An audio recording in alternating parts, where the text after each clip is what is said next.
Mapalad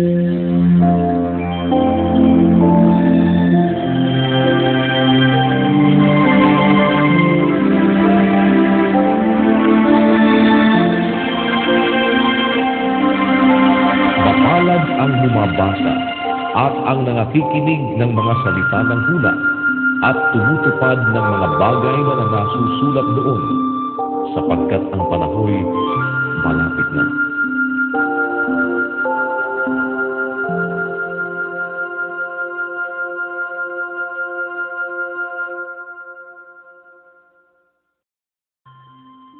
Kapitulo 28. Nang magtatapos ang araw ng Sabat, nang nagbubukang liwayway na ang unang araw ng Sanlinggo, ay nagsiparoon si Maria Magdalena at ang isa pang Maria upang tignan ang libingan.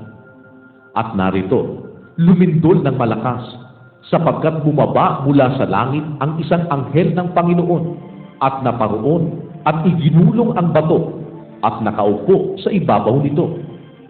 Ang kanyang anyo ay tulad sa kidlat at ang kanyang pananamit ay maputing parang niyebe.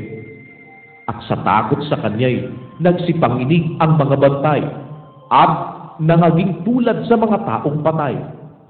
At sumagot ang anghel at sinabi sa mga babae, "Huwag kayong mga takot, sapagkat nalalaman ko na inyong hinahanap si Jesus na ipinako sa krus.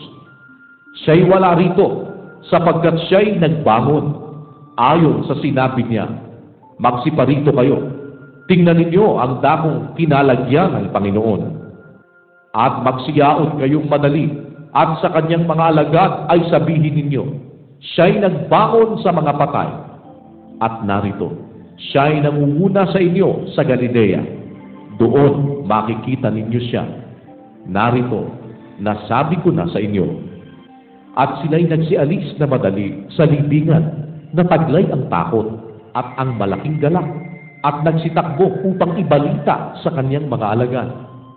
At narito, sila'y sinalubong ni Jesus na nagsasabi, "Mga gala kayo." At sila'y nagsilapit at niyakap ang kanyang mga paa, at siya'y sinamba. Nang magkagayoy, sinabi sa kanila ni Jesus, "Huwag kayong mga takot. Magsiyaon kayo at sabihin ninyo sa aking mga kapatid na magsiparoon sa Galilea, at dooy makikita nila ako." Samantalang sila'y nagsisiparoon, narito, ang ilan sa mga bantay ay nagsiparoon sa bayan at ibinalita sa mga pangulong saserdote ang lahat ng mga bagay na nangyari.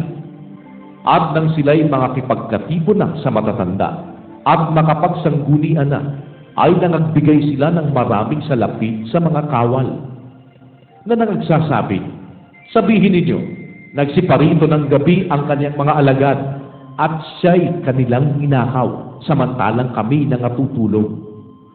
At kung ito'y dumating sa tainga ng gobernador, ay siya'y aming hihikayatin, at kayo'y aming ilalagay sa panatag." Kaya't kinuha nila ang salapi, at kanilang ginawa alinsunod sa pagkaturo sa kanila.